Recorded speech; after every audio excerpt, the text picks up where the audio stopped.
Hey, good morning, sweet peas. Basic Prepper Mom Myra here. And I try not to get really political on this channel. I just want it to be very basic preparedness, whether you're preparing for a natural disaster or an economic collapse or the supply chain crisis, whatever you're preparing for. I kind of want this channel to be more for just that beginning person, like where do I start out kind of thing. Said this before, I am not an expert by any means, but I do what I do. But I feel like we need to talk about what's going on in the world right now, because that can help you to prepare for different scenarios, because you're going to prepare differently for a natural disaster, even depending on what that natural disaster is in your certain area, whether it's the wildfires that we have here in Northern California, tornadoes, hurricanes, whatever that is. Everyone is going to prepare differently. But I feel like sometimes we need to really talk about what's going on in this world and what's coming down the line and what could possibly be coming down the line. So we all know that Trudeau up in Canada has basically declared an emergency act, which is kind of like martial law. Now, martial law is the government where the government supersedes your rights as a citizen. So the government is above your civil rights, your citizens' rights. That gives them the ability to come into your house. They can basically take whatever they want in your house. They will ask you to, typically under martial law, they can ask you to surrender your firearms, food, clothing, water, whatever they feel that they need. They have the ability to come in and take from you. So why is this concerning to us? Well, it's concerning because other countries are watching this. And you know that other countries, and especially with the US, because, you know, we're so closely connected to Canada, is watching this and saying, you know, if he can do it, we can do it too. So it kind of gives them other countries a little bit more power as to what is going on, right? The other issue is that, well, I won't go into that right now. So then we have the trucker. Because of what's going on in Canada, the trucker, what are they calling it? Rally? I don't think it's a rally. Maybe it is a rally. Anyway, that's supposed to start in Barstow, California, and kind of travel across the United States, right? I have concerns about this. And it's funny because I have kind of been feeling really weird about that situation. And I went to a meeting last night, and a gentleman that was there kind of said what I was thinking, and I was like, yeah. The way that it's set up and the way that it is being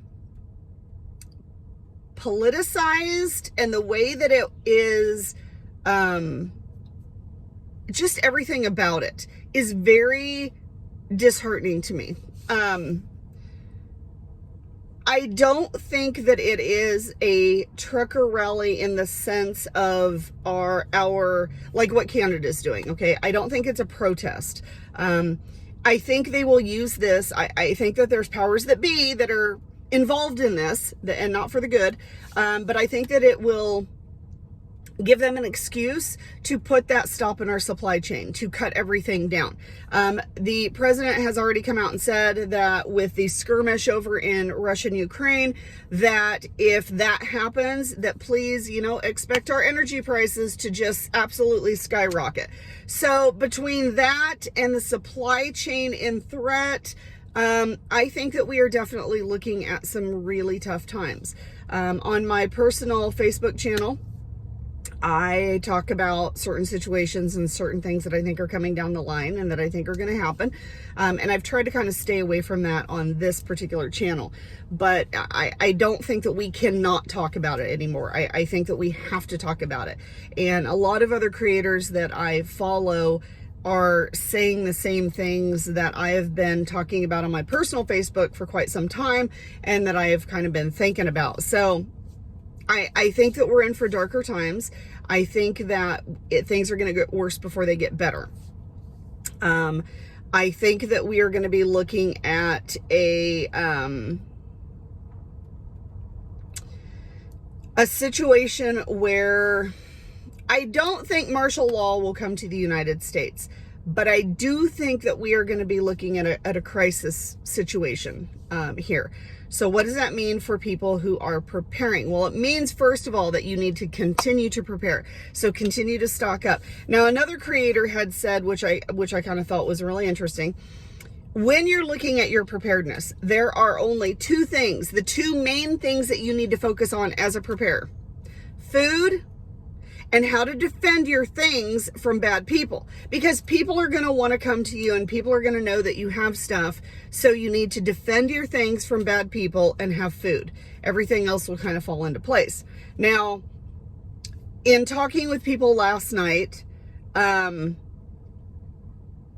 when you talk about the preparedness community, let's just say that, the preparedness community, a lot of them are very secretive, a lot of them are very quiet, a lot of them don't want to tip their hand on what they actually have, because when crap hits the fan, they don't want those hordes of people coming and going, hey, I know that they have this, this, this, and this, because they've shared it either on YouTube or Facebook, or, you know, they've talked about it to somebody else, or whatever the situation. So a lot of preparedness people are very quiet about what they have. And I think to an extent, I understand that, but we definitely need to be branching out to those communities and those people to help us. It's definitely it's been time to start networking and make those communities. Because if we are in a situation where crap hits the fan and you have people coming to your property and saying, hey, I need something. If it's something, or if it's someone that is in your community and in your network, then you're like, oh, okay. But if it's not somebody that is in your network and in your community, then it's time to start putting your hand up and saying, no, I'm sorry, I can't help you. Because there does come a time and there does come a point where you can't help everyone, and you have to look out for the best interest of yourself and your family, and you always have to make sure that you have stuff available for yourself. Now, we've also talked about having stuff to be able to hand out to other people, as far as food items, and that can easily be done, very inexpensive. You can have a separate area or tub or whatever that has things like spaghetti sauce and pasta, very inexpensive, so that if people do come to you, you can say, I don't have very much, but here, this is what I do have to offer you. And at least you're giving them something, or canned vegetables, a couple of canned vegetables. So you can kind of limit what you are offering to other people, but also know that there may come a time where you run out of that, and then you have to look at actually defending the rest of your stuff. It's a really good idea to conceal as much of your preparedness stuff, trying to be very vague about this, as possible. It is a really good idea to have different places, and I've talked about this before, where you can store things. Don't just put everything in one spot. So there is going to come a time where we are going to be in a situation that we need to take care of ourselves, take care of our network and our community, and to be able to team up with each other. So that's kind of what we need to really focus on right now, is your food stores, storing up on food. And how are you going to defend what you have from the bad people that want to take it? And I don't even mean governmental people. I mean people out there that are starving and hungry. And it is really difficult. And it is a moral dilemma that you are going to have to face. If you have a family, if you have a mom with 3 little children come to your place and they're crying and they're starving and they're hungry, that's gonna pull at your heartstrings. That's really...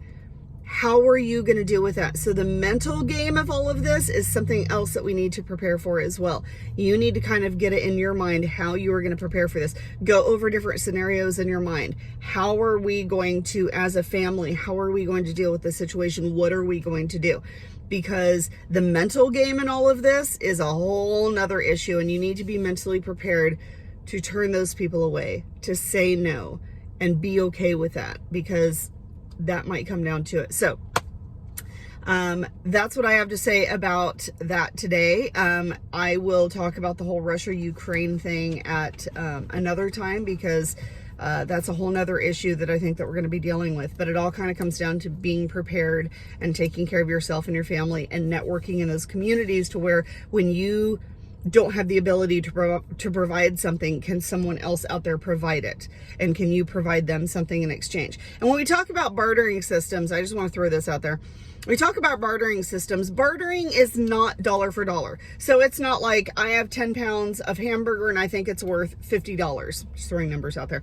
And you have a pound of chicken and that's worth $6. So I'm not giving you my 10 pounds of hamburger for a pound of chicken. And I know that's kind of a weird scenario, and it's definitely not an even. I have 5 pounds of hamburger and you have 5 pounds of chicken, so we'll just trade because I don't have chicken and you don't have hamburger, so we'll just trade. When realistically that 5 pounds of hamburger monetarily, sorry, I just swallowed a bug. Monetarily, that 5 pounds of hamburger is worth more than that 5 pounds of chicken, especially in today's society. But just because monetarily it might be worth more, it doesn't matter. My 5 pounds of hamburger and your 5 pounds of chicken can be exchanged equally, because I don't do hamburger and you don't do chicken. So we need those different things. Or I have 2 pounds of chicken and you have a bushel of green beans or squash or something, and I can't grow anything, which honestly, I cannot grow anything. I have a black thumb. If it doesn't have a heartbeat, I can't grow it. So, but your 2 pounds of squash to my 2 pounds of chicken is worth it, because my family needs vegetables. So when we look at the bartering system, we need to understand that it is not a monetary value. It is a need for need. What do you need? What do I need? I have this, you have that, and I need that. And we exchange, okay? All right. Just thought I'd throw that out there.